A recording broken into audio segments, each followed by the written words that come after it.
Amigos, ¿cómo están? Bienvenidos a Radio Uruguay, bienvenidos a La Máquina de Pensar, ¿cómo andan? Espero que anden bien, arranca un poquito más tarde.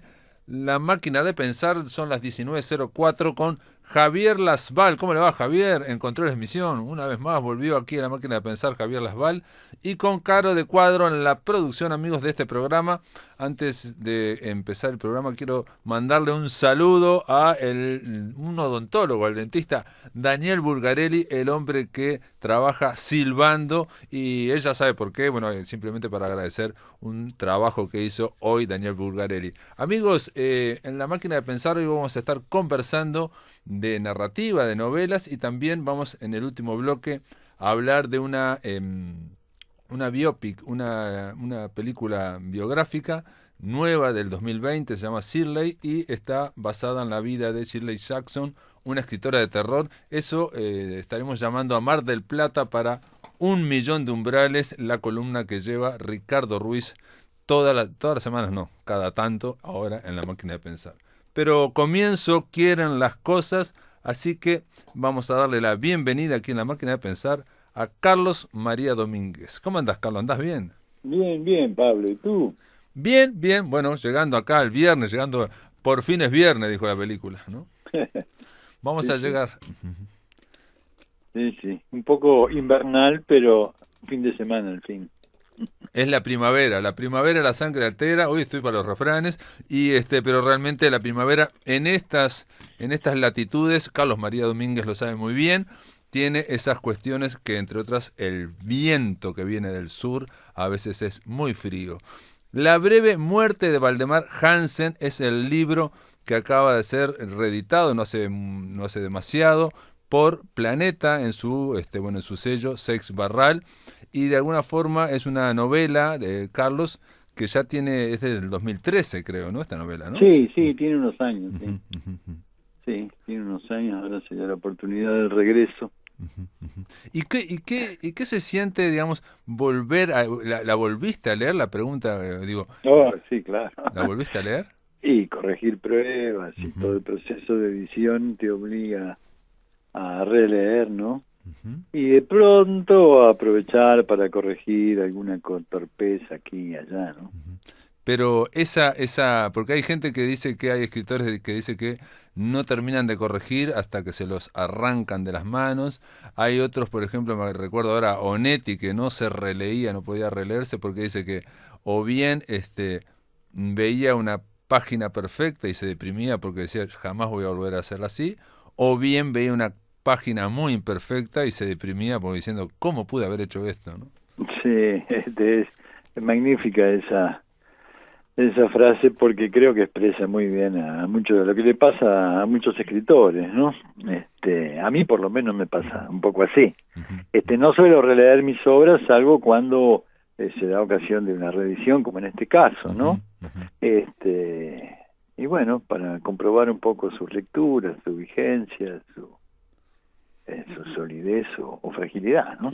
Claro, pero el Carlos que la lee ahora no es el mismo que estuvo inmerso en aquel proceso, aunque en realidad tampoco estamos hablando del No pasó 2013. tanto No, no, tiempo, no la pasó verdad. tanto tiempo en Ah, realidad, y digamos, ah. pero igual hay una distancia como lector. Sí, claro, claro, ¿no? Cuando uno está muy pegado a la obra, hay cosas que se ven no muy bien, ¿no? O se intuyen, pero con la lejanía se ven de otra manera, claro. Ujú. No, a veces pegado a la obra precisamente se ve todo lindo, al contrario, digamos, porque uno a veces está leyendo hasta su propia mente. Enamorado de sus propias palabras. Claro, de la propia historia, ¿no? Fascinado por la historia, Sí. y después como lector uno puede ver, bueno, cómo estuvo realizada esa historia. En este caso, yo no recuerdo la etapa anterior, pero esta etapa tiene que ver con un cuadro de Carlos Federico Sáenz, ¿no? Claro, Ujú, sí, sí, está involucrado en la trama de la novela, ¿no? ujú, ujú, La etapa anterior no era una imagen que aludía al suicidio de Hansen, ¿no? ujú, Porque, bueno, un poco inaugura la novela ese misterioso suicidio que va a investigar Brauer. ujú, ujú. Un Brauer es el protagonista de esta novela que se hace amigo de este escribano, ¿no? Este escribano que se Sí, llama Valdemar Hansen, ¿no? ahí va. Ujú. Y que de alguna forma tiene que ver con cierta visión de lo que puede hacer Montevideo, ¿no? Se dice en un momento, a ver, ahora no me acuerdo, pero se dice en un momento que aquí en Montevideo hay mucha gente que es, bueno, que la forma de la melancolía lleva a que a veces se hagan especialistas en discursos de Stalin o que coleccionen, ¿no? algunas, Sí, ¿no? Algunas formas, otras formas de coleccionismo. formas de la extravagancia, ¿no? Ujú, En realidad la novela arranca en Montevideo, pero cruza el Uruguay hasta la frontera norte, ¿no? A Minas de Corrales, en Rivera, ¿no? ujú. Entonces tiene esa ambición de reunir en un colapso la cierta extravagancia, sofisticación del mundo del sur con el mundo áspero del norte, ¿no? Y dominado por otra lógica, ¿no? Son como dos lógicas que colapsan en la cabeza de Hansen. Sí, de Hansen y bueno y del propio Brauer que va Y- investigando también, ¿no? Sí, Porque entre sí. otras cosas, en el norte se dice que bueno hay 1 millón de personas buscando cosas, ¿no? Por Montevideo. Sí, claro, no, ese es el mundo de la piedra, ¿no? Ujú, Es el mundo de la explotación de oro, de la mina San Gregorio, ¿no? Eh, es el espacio de otra locura, ¿no? La locura del hombre metiéndose adentro de una roca para sacar algún beneficio, ¿no? Y pero bueno, todo tiene que ver de algún modo en el trasfondo con una reflexión sobre el sentido del arte, su origen vinculado a lo sagrado y el mal de la literatura, las confusiones ujú. modernas, ¿no? Sí, bueno, digo, siendo un poco más amplio, digamos con el tema de la existencia, ¿no? En algún momento se llega a decir que bueno, eh, padecemos algunos desórdenes, digamos, biológicos y en el medio vamos creyendo, ¿no? En el medio intentamos darle a la vida un propósito y lo demás es un conmovedor desorden de los sentidos, ¿no? Ah, claro, sí, sí, sí, una de las reflexiones finales de Brauer. Ujú, sí. Eh, Dice, venimos y nos vamos, ¿no? A la vida, ¿no? claro, Venimos, cuando... venimos y nos vamos de la vida, ¿no? Con problemas para controlar los esfínteres, ordenar el tiempo y separar las fantasías. En el medio intentamos darle a la vida un propósito y lo demás es un conmovedor desorden de los de sentidos. los sentidos. Sí, sí, uno piensa lo que los años que lleva el ser humano acceder al habla, a controlar los esfínteres, a convertirse en un proyecto de personas, ¿no? Ujú. Todo eso después se desordena en la tercera edad, en la vejez, ¿no? De una manera absurda, ¿no? Donde uno ya no distingue entre la realidad y la ficción, los recuerdos y la imaginación, La memoria y la imaginación trabajando juntas y mezclándose, ¿no? y mezclándose, Ujú, ¿no? ujú. Claro, claro. No, yo creo, digo, Carlos, esto, digo, mientras leía esto pensaba, en realidad la mezcla o la combinación de la memoria con la imaginación, ¿no? La fantasía con lo que Mm. pasó, está siempre. Lo que pasa que se hace explícita en la tercera edad, digamos, al final se hace explícita, pero siempre está, ¿no? Siempre en nuestra memoria nosotros combinamos la imaginación con lo que queremos que vivimos, Puede ¿no? ser, Ujú, sí, sí, es otra manera de verlo, claro, ujú, sí. ujú. Este, lo que pasa es que, bueno, acá están los peligros de la imaginación, ¿no? En lo que yo llamo el mal de la literatura, que es un poco esa costumbre de Hansen a la intensidad que le proporciona el arte en todas sus manifestaciones. Y claro, después cuando regresa a la cotidianidad no la encuentra, ¿no? Ujú, Lo que le ujú. pasa a todo lector que vive de las ficciones, donde encuentra una gran intensidad, o en el cine, o Claro, en claro, cualquier claro, manifestación del arte, después la extraña, ¿no? claro, claro, Puede claro. cometer el pecado de despreciar la realidad Mm, en función de esa mayor vivencia que te acerca al arte, ¿no? Ujú. Y hay que convivir con eso, ¿no? Creo que eso nos pasa un poco a todos, ¿no? Bueno, Hitchcock decía que las películas eran la vida sin los momentos aburridos.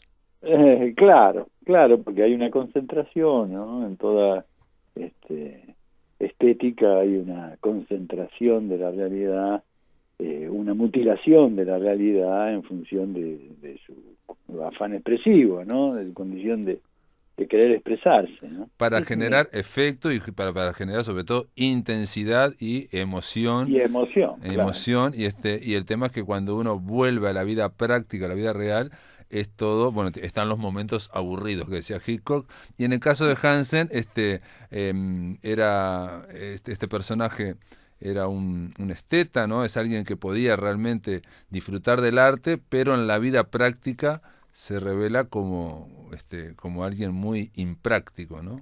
Bueno, No. las confusiones, ¿no? Las confusiones que a través del arte funerario, la frecuentación de los cementerios, Los Ángeles, la admiración de Los Ángeles, los cementerios. Acá hubo unos maestros italianos que hicieron esculturas magníficas en el buceo, el cementerio del buceo. Bueno, allá en el cementerio italiano de Paysandú. En el cementerio eh, viejo, sí, de Paysandú, que es extraordinario, claro, que son unos extraordinario, ángeles extraordinario, sí, sí, sí, maravillosos, ¿no? espectacular, sí, sí. Y bueno, todo eso lo lleva a es una especie de thriller moral, ¿no? A una confusión moral en torno a la cruz de un cementerio rural que arrastra la memoria de un hombre y se lleva para decorar una pared, ¿no? Ujú, ujú. Sí, sí, sí. Bueno, él es un coleccionista, tiene bueno este cuadro de Carlos Federico Sáez, pero también tiene colgada una cruz que se trajo de Minas de Corrales. Y bueno, y ahí se va a ver, esa es, digamos, la pista para desentrañar qué fue lo que vivió, qué fue lo que pasó con este hombre llamado Valdemar Hansen, ¿no? Es una especie de exploración, ¿no? Del orden del deseo, ¿no? En la modernidad, ¿no? Vivimos en un mundo sin trascendencia, el deseo es una apelación continua y constante en el mundo capitalista que vivimos, ¿no? Claro, sí, sí. Cumpla su deseo, Ujú. cómprese un traje, cómprese un auto, cambie de mujer, cómase una hamburguesa, ¿no? No hay otra cosa, es todo lo que hay Claro. y es todo, no hay otra trascendencia. Ujú, claro. Y eso, bueno, es una maravilla. Todo lo que está dramatizado en la novela un poco apunta a eso. Ujú. Eso genera un vacío existencial que en el caso de Hansen, y eso es algo que recorre por lo menos el siglo XX, diría yo, en algunos casos para llenar ese vacío existencial está el arte, por ejemplo. Es una forma Sí, de llenar ese vacío existencial que sí, está en la vida práctica y que incluso yo cuando hoy leía Ordenar el tiempo, separar las fantasías, pensaba que en el 2013 cuando escribiste esto, o antes de 2012, el tiempo tenía una velocidad y ahora tiene otra aceleración. O sea, la idea de ordenar el tiempo parece cada vez más difícil, ¿no? sí, otra configuración, ¿no? Más confusa, ¿no? El tiempo ha sentido y los sentidos están muy mezclados, sobre todo en la pandemia, ¿no? Y el aceleramiento, la aceleración que hay bueno, ahora se frenó todo el mundo, pero digamos la aceleración Sí, como que se detuvo. exacto, pero había una aceleración producto de, digamos, del desarrollo tecnológico, ¿no? Las redes sociales, todo, hasta cuándo la cabeza te da para tanta información, ¿no? Ni Entonces, de hablar. y aparte, cuando la gente se queja de la aceleración, yo siempre les digo, sí, esto es ahora, piensen en el año que viene, porque cada vez más íbamos acelerando, ¿no? Y creo que va a volver, Sí, ¿no? Ujú, sí, sí, es una cantidad de confusiones con las que vivimos cotidianamente, ¿no? ujú. De- Y Citás acá una frase de Chesterton que dice que la esencia de la tragedia humana es su unidad. sí, es una frase de las tantas frases espléndidas que tiene Chesterton. Ah, no hay, como decía Borges, no hay página que no esté cargada de ideas, eh, porque tiene que hacerse cargo de su propio pasado, ¿no? Y el pasado siempre le pide cuentas, ¿no? A diferencia de otras criaturas, el hombre es el único ser que va con un abismo en la cabeza, ¿no? Que es el pasado, no la memoria, el pasado, ¿no? Que es como una especie de abismo, ¿no? Dice, el hombre ve el fin de muchos de sus actos, el pasado no puede serle arrancado y nada impide que coseche lo que siembra. Es un pensamiento inspirado y aterrador, ¿no? En Y ese claro, sentido, ¿no? porque hay que rendir cuentas de eso, ¿no? Hay que darle articular la vida con una coherencia, ¿no? No solo como un deber ser, sino que además, bueno, el pasado regresa bajo muchísimas formas, que lo diga el psicoanálisis, ¿no? Bueno, pero yo pensé que uno de los del leitmotiv de este libro que estamos hablando, La breve muerte de Valdemar Hansen, es precisamente Hansen tiene una cruz y esa cruz tiene una frase, ¿no? Y esa frase podría ser el leitmotiv de todo esto, que es básicamente todo lo que fue existe, ¿no? Sí, no en la cruz, Ujú. sino esa es una frase que yo me encontré. Uno va a Mina de Corrales, sobre el Boulevard, un pueblo muy curioso porque no tiene iglesia y jefatura y municipalidad alrededor de una plaza, sino que es un bulevar extendido, pero con un monumento a Francis Davison, y la frase está grabada en hierro: todo lo que fue existe, ¿no? Davison fue un personaje en el Uruguay del norte, él y su mujer, Anna Packer, que era enfermera, inglesa, que se carteaba con la reina Victoria. También son dos personajes de novela, de los tantos que vio América, ¿no? Vos sabés que cuando yo creo que el segundo apellido de Roberto Prato es Davison, Ah, sí, precisamente. Sí, sí, sí. mirá vos. Es el mismo apellido, este pero no sé si tiene algo que Quizás ver con esos Davison. tenga algo que ver con él, ¿no? Sí, Era sí, sí, sí. un inglés que nació en el Uruguay de Ujú. casualidad, fue a hacerse médico en Inglaterra, regresó, con después detrás de él vino a los años Anna Packer, se habían conocido en Londres, y ambos curaron a los heridos de las guerras civiles entre el Partido Colorado y el Partido Blanco. Mirá. Fueron personajes muy connotados, eh, y sobre todo Anna Packer, ¿no? Que fue una de las primeras enfermeras que trabajaron por la asepsia y la higienización de las mujeres. Tuvo un papel muy importante, los querían mucho. Y bueno, tal es así que, bueno, el bulevar se llama Boulevard Davison, la farmacia se llama Davison, Davison. sí, sí, sí, sí. Bueno, es el héroe del pueblo, ¿Y ¿no? en qué año estamos hablando, digamos, de fin del Y siglo estamos XIX, hablando fin de del siglo XIX? mediados del siglo XIX, Claro. cuando después de la explotación del oro de los españoles Ujú. vinieron los franceses y los Ujú. ingleses, estuvieron probando suerte en los cerros de la zona, y bueno, al día de hoy, ¿no? Además de las amatistas que se extraen en Artigas, en la zona de Rivera, en el cuarzo, encontraron oro y al día de hoy están explotando Es increíble, sí, sí, claro. esa mina Ujú. de cielo abierto, Ujú. ¿no? Monstruosa, ¿no? Buscadores de oro. Eh, Ujú. y bueno, Mina de Corrales vive de eso, ¿no? Muy pobremente, porque la minería es una extracción que siembra pobreza alrededor, extrae el oro y siembra pobreza, ¿no? Ujú. Y bueno, ahí se da toda una intriga en relación a unos mineros que habían ocultado un tesoro en el cementerio de donde Hansen sacó esa cruz, ¿no? Y Ujú. bueno, todo ahí se complica. No, porque digo, esta zona también es, digamos, donde está el coronel Escayola, el supuesto padre de Gardel, digamos, ¿no? O sea, Sí, estamos claro. hablando de toda la misma región y más o menos en los mismos tiempos, más o menos, ¿no? A fines del siglo XIX, la mitad del siglo XIX. Sí, Ujú, ujú. ¿sabes qué? Es curioso, yo no sabía, Darnoyan se crió ahí. Claro, claro, claro. Sí, sí, sí, sí, sí. Me decía una historiadora de Rivera, ¿no? Y Ujú, fue amiga de la infancia de Darnoyan ahí en Mina de Corrales, ¿no? ujú.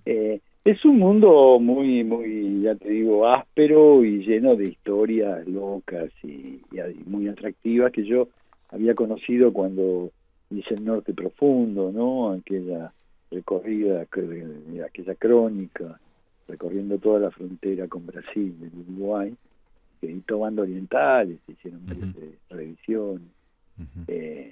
Y bueno, ahí quedé muy impactado con la zona, ¿no? Sí, claramente yo me acordaba de ese libro y de todo ese viaje que hiciste pueblito por pueblito, digamos, recorriendo el norte uruguayo, en un auto, en un Fusca, ¿no? Algo así era, ¿no? Sí, En sí, un un Fusca. Fusquita que Y, tenía. sí, y obviamente aquí hay ese conocimiento y sobre todo pensé por el tema de la cruz en concreto. Carlos, vamos a hacer una pausa. ¿Me aguantás en la línea un ¿Cómo poco? no? Amigos, estamos conversando con Carlos María Domínguez sobre la breve muerte de Valdemar Hansen. Después de la pausa continuamos aquí en La Máquina de Pensar. Amigos, continuamos en La Máquina de Pensar. Estamos conversando con Carlos María Domínguez en torno a esta novela que se acaba de reeditar por Planeta en Seix Barral, en el sello Seix Barral, Biblioteca Breve, que se llama La breve muerte de Valdemar Hansen. Carlos, en La breve muerte en un momento se dice... dice lo siguiente, dice, basta que alguien que nos importa crea en una capacidad que no tenemos y nos pasamos la vida intentando hacerla nuestra. Basta que alguien desprecie un talento que sí tenemos y nunca haremos nada para llevarlo adelante. Obviamente eso lo dice en torno a una familia, en torno a los protagonistas, pero yo pensé si no había una reflexión también en torno a Uruguay, mirá lo que te digo. Bueno, no, más que Uruguay, creo que la condición un poco del artista, ¿no? Todo escritor o artista necesita que alguien crea en él. Claro, claro. Es lo básico para que le dé fuerza para intentar el salto al vacío, ¿no? Claro. Sí. Y a veces en la familia se dan esas dos confusiones, ¿no? Alguien puede creer que uno tiene talento y no lo tiene, pero bueno, está convencido de que tiene que cumplir un rol ahí, o se da la situación inversa, ¿no? Como de alguna manera hay en la novela. O también a nivel artístico alguien puede creer que tenés talento para determinada disciplina y no para otra, por ejemplo, ¿no? O sea, para las novelas sí, pero no para el teatro, y si no hay absolutamente nadie que crea, ¿no? Por ejemplo, ¿no? O viceversa, o lo que fuere, digamos, ¿no? Siempre hay una cuestión, porque una de las cosas que aparece aquí en digamos, como subtexto en toda la novela es el tema de la fe, digamos. Lo que estamos diciendo es que alguien crea en lo que hago, entonces yo puedo desarrollarlo. Si alguien cree que no tengo lo que hago, entonces nunca lo voy a hacer. Y al final el protagonista incluso dice, bueno, de nuevo estamos con el tema de la fe o la falta de fe. Sí, porque claro, ronda un poco eso en el vínculo que tiene el arte en sus orígenes con lo sagrado, con el orden de lo sagrado, ¿no? Y que después, obviamente, a través de modernidad mediante se ha ido apartando de ahí, de ese origen, pero de alguna manera sobrevive, ¿no? Es un poco lo que rescata Hansen en esa conversación preliminar con Brauer, ¿no? Cuando dice, bueno, no he visto más alabanzas y ruegos que en el arte, ¿no? Claro. Se puede plantear así, ¿no? Cuando uno nombra un escultor hacia una maternidad, está haciendo una alabanza, ¿no? Cuando en el tango un hombre se queja de la mujer, está haciendo un ruego, ¿no? Sí, o cuando alguien canta en el jazz, por ejemplo, ¿no? Sí, Se claro. habla y digamos en esa mirada puede haber una oración, por ejemplo, ¿no? Ahí está, ¿no? ahí está, ¿no? Todo eso se ha ido deteriorando, esa convicción, digamos, hasta la estupidez del arte conceptual, ¿no? Que domina las artes plásticas desde hace ya muchos años, ¿no? Que es una estafa, una verdadera estafa, un invento del exceso de capital, ¿no? Que invierte ahí. Sí, totalmente. No, pero y no es también, te lo pregunto, en este caso o en todo el arte, digamos, el avance de un racionalismo tratando de sacarle el misterio, entonces donde todo se explica, donde todo es símbolo de otra cosa, en fin, donde hay un excesivo racionalismo. Más que racionalismo, yo creo que hay una condición ahí un poco ética, un trasvasamiento ético, ¿no? Hay una especie de sustitución del arte por la tienda, del artista por empresario, resulta que ahora el artista tiene que ser el promotor de sus propios libros, ¿no? Y se ve en muchos órdenes eso, ¿no? Sí. Y entonces, bueno, resulta que uno supuestamente ahora el escritor tiene que transformarse en un personaje. Exacto, bueno, ahí hay una operación racional, digamos, ¿no? O sea, el libro tiene que ser una especie, hay que hacer de un buen más que marketing, racional. y bueno, Sí. pero el marketing tiene esa racionalidad, entonces donde todo tiene que explicarse en base a un propósito que es básicamente, bueno, vender, ¿no? Básicamente, ¿no? Sí, vender, la promoción, ¿no? Etcétera, etcétera, con todos los artilugios habidos y por haber, ¿no? Yo creo que eso empezó no hace mucho, ¿no? Digamos, en los años 80, más o menos, ¿no? Para acá, porque antes no ves esa presión, digamos, ¿no? Bueno, estaba configurado el mundo literario y el mundo del arte de otra manera. Yo quizás que discrepo en este sentido, pero bueno, digamos, estamos discrepando por un par de décadas igual. Sí, En el sentido de que gente, por ejemplo, como Andy Warhol o otra en gente, el arte, en claro, el arte en el pop, visual se sí. dieron cuenta de que el Antes. artista tenía que ser un personaje, que el artista tenía que Sí. ser enigmático, ser más importante casi que la obra, en fin, y Sí. eso a la literatura no llegó hasta mucho, porque aparte la literatura en ese sentido va entre comillas, retrasada, digamos, incluso Sí, hasta después, ¿no? hasta Claro, después, sí. digamos, Sí, varias décadas sí. después, llega Ahí va. esa cuestión, ¿no? Ahí va. Cuestión, ¿no? Sí. De ponerse como un personaje el propio escritor, ¿no? La firma, ¿no? Lo que se llama me sale el graffiti, no, pero el tema de la etiqueta, ¿cómo es qué es lo que, la grifa, exacto. Ajá, claro. Nombre, el escritor, Sí. el nombre es escritor como una grifa de algo Más que la obra, ¿no? que Más que el valor de la obra en sí, claro. por ahí la obra no vale nada, pero el tipo es muy extravagante. O de repente valió una obra, pero no todo el resto de la obra, pero se te va transformando en una grifa que todo lleva al propio escritor, digamos, ¿no? Es un poco eso lo que está pasando, ¿no? Sí. Incluso, pero bueno, incluso la idea de cuestionarse, me acuerdo, eso sí, eran discusiones de hace 20 o 30 años, de hasta qué punto los límites de la promoción o de la autopromoción, eso ya está como laudado, no existe como cuestión, ¿no? Ya, claro, ¿no? Sí. No existe. Asumida plenamente, ¿no? Como una condición de la circulación. Exactamente. Para ir terminando, simplemente algo que me resonó también, de nuevo, vuelvo a la frase que es todo lo que fue existe, y me acordé de que Faulkner dice también en un momento que el pasado no es pasado, ni siquiera pasó, ¿no? O algo así, dice. ¿No?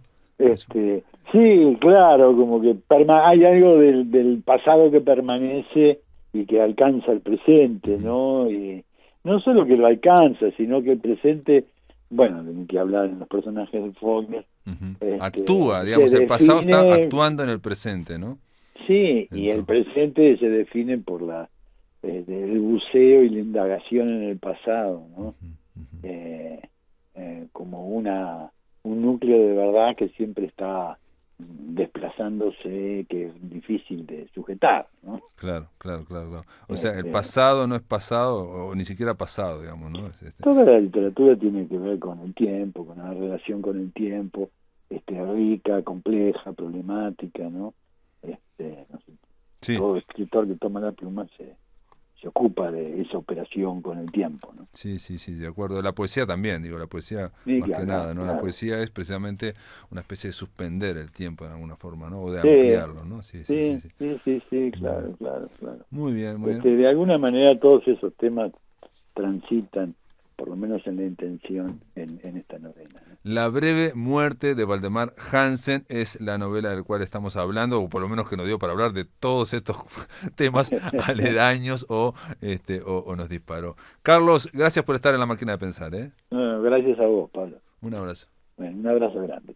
Muy bien, amigos, vamos a darle la bienvenida allá desde Mar del Plata a Ricardo Ruiz. ¿Cómo andás, Ricardo? ¿Cómo andás, Pablo? Muy bien, y hoy con una columna típica. Primero porque cerramos la semana en vez de abrirla. Sí, Y totalmente. en segundo lugar vamos a traer una película que no es de terror, lo cual también es sorprendente. Es cierto, no lo había pensado. Sí, Shirley es la película que eligió Ricardo Ruiz para hablar hoy en Un Millón de Umbrales, que es realmente la versión más atípica, ¿no? Hoy cerramos la semana con 1.000.000. Sí, en realidad la película va a servir de apoyo, Ujú. no es, la vamos a comentar, pero lo que yo quería en esta columna era presentarle a los que no la conocen a esta escritora, una de las grandes damas del terror, Shirley Jackson, que tuvo una vida desdichada y complicada, y en eso nos va a ayudar a la película. Hoy no vamos a profundizar en ninguna obra de ella en particular, daría para otras columnas, tienen algunas novelas muy interesantes, si bien son pocas, pero es interesante presentar un escritor, o en este caso una escritora, y profundizar un poco en la vida, ¿no? Ya en alguna ocasión cuando hablamos de Mary Shelley o hablamos de Lovecraft, también profundizamos en la vida porque eran escritores que gran parte de lo que escribían era reflejo de lo que vivían, ¿no? Entonces siempre es interesante. Bueno, cuando en La Máquina también se analizaron las novelas de Carrer, por ejemplo, Manuel Carrer, Claro, era claro, no. imposible separarlos de la vida No, de Carrer, ¿no? ahí, Yo bueno, recuerdo. sí, ahí no. Sí, de acuerdo. Claro, y bueno, esta es una escritora que esto pasa, vamos a comentar un poco, después nos metemos en la película para ver los paralelismos, no solo entre su vida y esta película, sino entre esta película y algunas de sus obras. Shirley Jackson murió muy joven, murió en 1965, es una escritora estadounidense, escribió creo que 6 novelas y varios cuentos, y tuvo mucho éxito en su época, no fue dejada de lado, pero sí un poco le jugó en contra el hecho de ser mujer, ¿no? Era un poco despreciada en los ambientes más elitistas, pero era amada por el público. Y en los últimos años su obra ha resurgido, su obra ha llegado a los que nos gustan estos géneros, más que nada por comentarios de escritores como Stephen King o en su momento, o Neil Gaiman ahora, o Richard Matheson en su momento, porque la admiran muchísimo. Y porque hace unos años, hará 2 años, Mike Flanagan adaptó su novela La Maldición de Hill House, que es la novela más conocida, en una miniserie muy exitosa y de muy buena calidad para Netflix, con lo cual ha hecho que se reeditara esta obra suya y algunas otras. Esta película que vamos a presentar hoy también un poco vuelve a ponerla de moda, entre comillas, ¿no? Pero vuelve a hacer que se hable de esta escritora. Esta escritora que, bueno, ya comenté, sacó Perdón, 6 novelas. pero The Haunting está actualmente entonces en Netflix por las dudas, ¿o no? Sí, está en realidad la miniserie de Haunting of Hill House, y este mes se estrena la segunda temporada, que en realidad es una adaptación de Otra Vuelta de Tuerca. En la segunda temporada no se continúa la historia de esta, sino que se adapta a otra novela que también casualmente ya trajimos a esta columna, obviamente en una versión moderna, ¿no? Adaptada a los tiempos actuales. De Henry James estamos hablando en De ese caso. Henry James, exacto.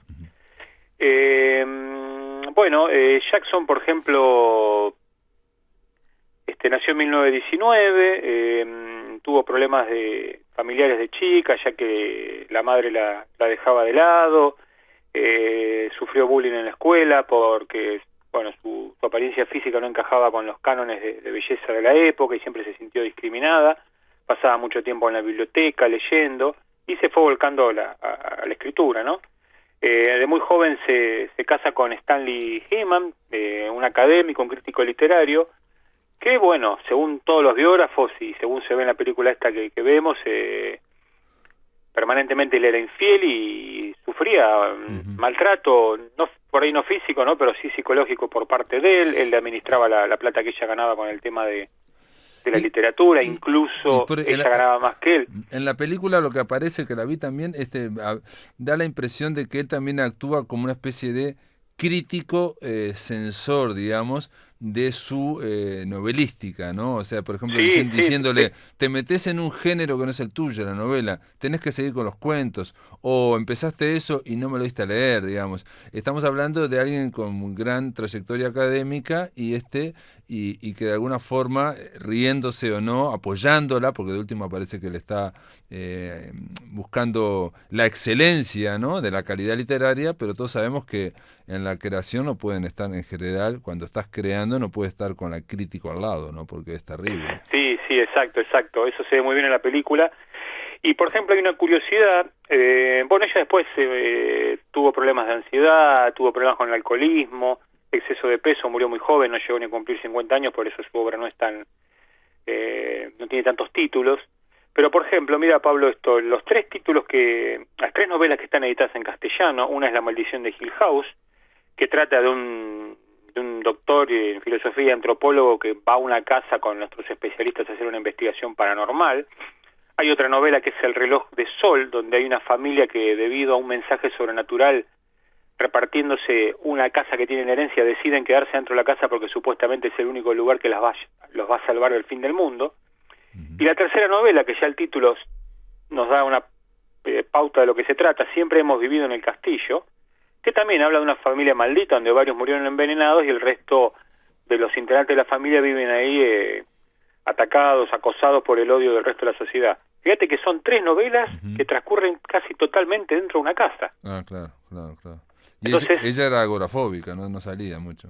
Exacto, y en donde transcurre casi gran parte de la película es adentro de una casa, ¿no? Como este patrón, un poco Shirley Jackson es la creadora de la novela de Mansión Embrujada moderna, digamos, ¿no? Porque tanto Stephen King a la hora del Resplandor o Matheson a la hora de hacer su novela, creo que se llamaba La Casa, la de Matheson, no recuerdo exacto el nombre ahora, dicen que fueron totalmente inspirados por Shirley Jackson. Estas novelas son ideales, sobre todo La maldición de Hill House, para que nuestro público la descubra, o el relato de la lotería es un relato muy corto, lo van a encontrar por internet, que también es muy interesante y habla también de los secretos de los pequeños pueblos. Shirley Jackson escribe un terror muy bueno, pero siempre muy mordaz, con muchas críticas a la sociedad, ¿no? Por esto que vivía confinada también, porque había mucho desprecio hacia ella por estos círculos donde se movía el marido y por la sociedad. Aquí veo que la lotería, el relato corto, aparentemente iba a ser adaptado, dice, ¿no? Pero no sé si por qué. Creo que existe alguna versión antigua, pero realmente no he llegado a verlo. Okay. Bueno, ahora mira, metiéndonos en la película. Sí, la película es un biopic, como vos bien dijiste en la presentación del programa, pero en realidad está basado en una novela de Susan Scarf Merrill, que es una novela que utiliza la ficción para contar un instante de la vida de Shirley Jackson. No vamos a ver toda la vida de ella. No. Creo que llegamos a ver un año y pico de su vida, en un momento muy particular, donde una joven pareja va a vivir a la casa que ella tenía con Stanley, con su marido. Esta joven pareja está integrada por el ayudante de la universidad, digamos, de Stanley y su joven esposa. Sobre todo, la película se va a centrar en la relación que esta chica tiene con Shirley Jackson, ¿no? Que es una relación compleja, porque parte admiración, parte odio, parte pareja, parte madre e hija, ¿no? Es una cosa bastante compleja. La película es el momento, digamos, de... el cine yankee para mí siempre tiene grandes problemas para dar cuenta de lo que es la escritura, o de lo que son los escritores, ¿no? Necesita meterle dramas y cosas grandes encima, porque eso le cuesta. Y en este caso no hay cosas gigantescas, pero lo que hay es el momento de la creación de un escritor que ha tenido éxito, ¿no? Ha tenido mucho éxito. Sí. Cuando comienza la película están rodeada de gente porque le están diciendo el éxito que tuvo, el relato que hizo, pero en el momento de qué elegir, qué empezar ahora de nuevo, es un momento de desorientación. Exacto, justo es un momento, el comienzo de la película de éxito, es justo cuando publica este relato, La Lotería, en nada menos que The New Yorker, una publicación prestigiosa, con lo cual tenía un prestigio ella como escritora. Y durante la película vamos a ver cuando ella escribe su novela La Horcada de Huntsman, que no fue publicada en castellano, es una lástima, porque vamos viendo fragmentos de esta novela recreados de forma casi como un videoclip, ¿no? Y como ella va metiendo en la novela lo que le va sucediendo en la relación con esta chica y con la preocupación que tiene ella con la desaparición de una joven en la zona que se ve involucrada casi como una investigación de thriller, ¿no? Aunque quizás después la historia vaya para otros derroteros, ¿no? Pero también todo eso se va metiendo dentro de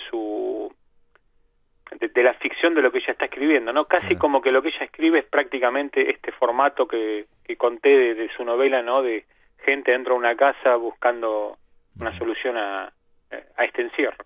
Sí, básicamente, digamos, ella elige para escribir esa novela un caso de una muchacha que desapareció y precisamente ahí aparece el esposo, el crítico, el censor diciendo, pero ¿qué vas a elegir? ¿Cómo vas a hacer? Eso no es un asunto de una novela, porque ¿sabes cuántas muchachas desaparecen en Estados Unidos cada año y que no se sabe? Y bueno, entonces como que es un tema, digamos, baladí, no es un gran tema para escribir una novela. Ella se va, a medida que va enganchándose o relacionándose con la otra muchacha, con estos inquilinos, se va alejando un poco quizás de el esposo. Hay que decir, no sé si se acuerdan de la película ¿Quién le teme a Virginia Woolf? ¿No? Donde Virginia Woolf, donde Elizabeth Taylor y Richard Burton están constantemente, son académicos y están constantemente, digamos, puteándose, discutiendo, en fin. Bueno, ese es el ambiente más o menos que hay en Shirley, en la película, ¿no?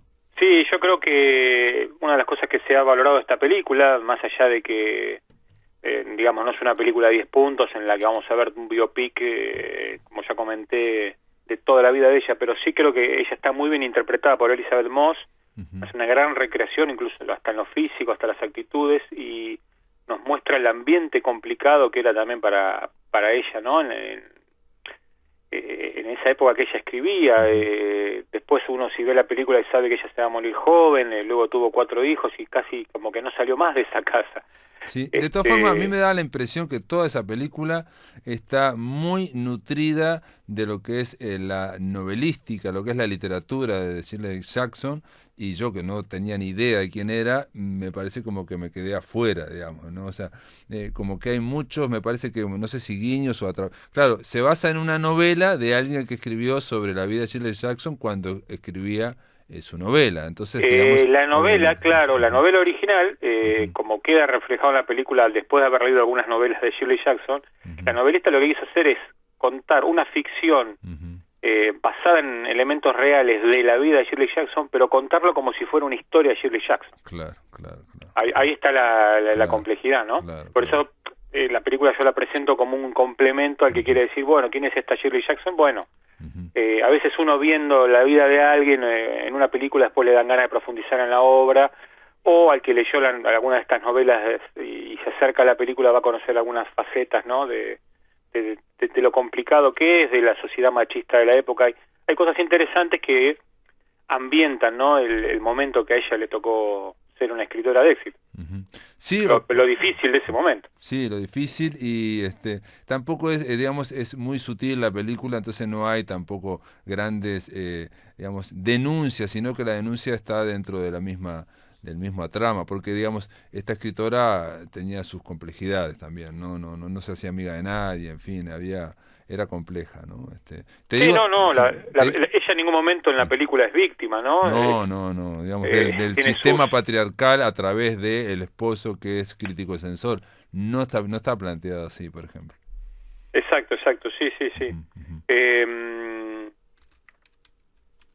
¿Qué más? No, y te iba a decir esto, nomás un detalle microscópico que a mí me causó gracia, es que está tan bien hecha el personaje, tan bien hecha el maquillaje, todo el rol de Elizabeth Moss, que incluso le ponen como una especie de erisipela en la piel, digamos, unas cascaritas, y me hizo acordar, ella no quiere salir y tiene esas cascaritas en el entorno de la piel, y me hizo acordar al hebrero, ¿no? El hebrero que le costaba muchísimo salir y que también tenía esas cascaritas en la piel, esa especie de... entonces, como de gente con una gran concentración mental, ¿no? Pero grandes problemas para moverse, por ejemplo, ¿no? Con el físico.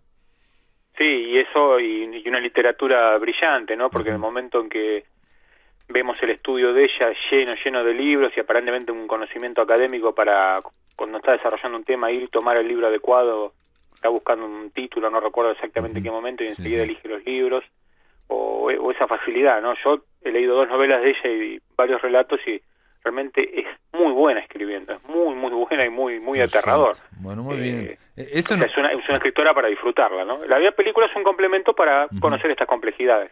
Bueno, podemos empezar, yo voy a tratar de empezar por lo menos con La Lotería, que es un cuento corto y que fue muy famoso. Entonces, Shirley Jackson sería la gran recomendación de Ricardo Ruiz, leer a Shirley Jackson, y yo voy a empezar por La Lotería y también ver esta película, ¿no? Shirley como un complemento, como decís vos. Exacto. Eso es una que está ya en el panteón de los clásicos. No, es descubrir. En mi caso yo no tenía ni idea quién era Shirley Jackson, entonces vale la pena descubrirlo en esta semana. Ricardo, gracias por estar en La Máquina de Pensar. Hasta la próxima, Pablo. Buen fin de semana, amigos. Se terminó La Máquina de Pensar. El lunes continuamos a partir de las 19 horas por Radio Uruguay. Que lo pasen muy, pero muy bien.